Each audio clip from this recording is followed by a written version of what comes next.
At that time, declares the Lord, I will be the God of all the families of Israel, and they will be my people. This is what the Lord says. The people who survive the sword will find favor in the wilderness. I will come to give rest to Israel.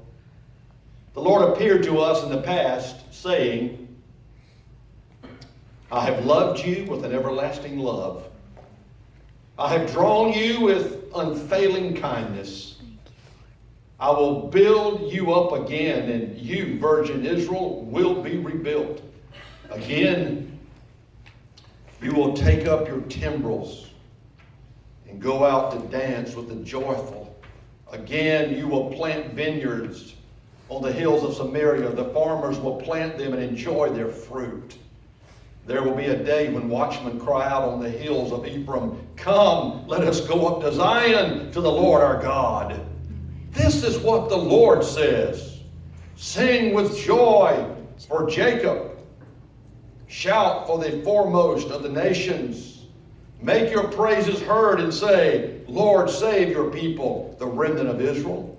See, I will bring them from the land of the north and gather them from the ends of the earth. Among them will be the blind and the lame, expectant mothers and women in labor. A great throng will return. They will come with weeping. They will pray as I bring them back. I will lead them beside streams of water on a level path where they will not stumble, because I am Israel's father, and Ephraim is my firstborn son. Hear the word of the Lord, you nations. Proclaim it in distant coastlands. He who scattered Israel will gather them and will watch over his flock like a shepherd. For the Lord will deliver Jacob and redeem them from the hand of those stronger than they. They will come and shout for joy on the heights of Zion. They will rejoice in the bounty of the Lord, the grain, the new wine, and the olive oil, the young of the flocks and herds. They will be like a well-watered garden. They will sorrow no more. Amen. Then young women will dance and be glad, young men and old men as well. I will turn their mourning into gladness. I will give them comfort and joy instead of sorrow. I will satisfy the priest with abundance, and my people will be filled with my bounty, declares the Lord.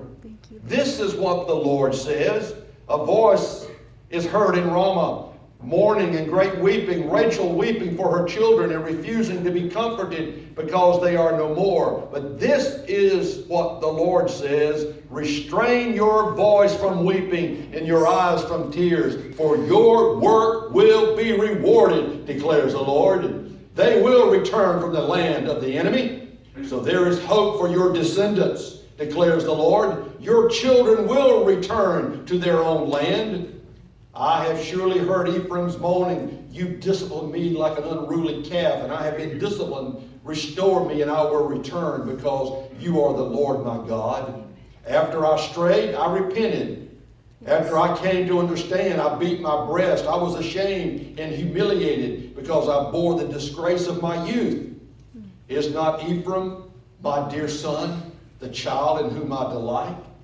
Though I often speak against him, I still remember him. Therefore my heart yearns for him. I have great compassion for him, declares the Lord. Set up road signs. Put up guideposts. Take note of the highway, the road that you take. Return, virgin Israel. Return to your towns. Set up road signs. Put up guideposts. Take note of the highway, the road that you take. Put up road signs so you'll know how to get home. Guideposts.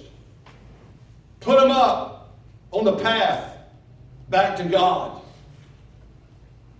Jeremiah records to us God's words of comfort and God's words of consolation for his people who had gone astray. And they were being held in captivity in Babylon. But God says, I've got encouragement for you. Put up road signs. Put up guideposts. Put them up, because you're going to need a way home, because I'm going to take you home. I'm going to deliver you. And I believe as God's people, and I believe as God's church, there are road signs that we need to erect, and we need to keep those road signs in good repair.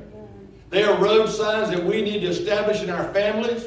There are guideposts that we need to establish in this community. There are guideposts and road signs that we need to put up. We need to keep them in good repair. We don't need to let them decay. We don't need to let them get torn down. We need to keep them up. They need to be a message to the world around us that they can know their way back to God and know who God is. Amen.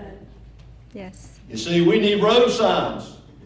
We need road signs for our children. Yes, amen. We need guideposts for our grandchildren. Yes. We need road signs for our community. We need road signs in this world about us today. We as God's people, we need to erect those guideposts. Because if we don't do it, it won't get done. And God has given us that responsibility. Mm-hmm.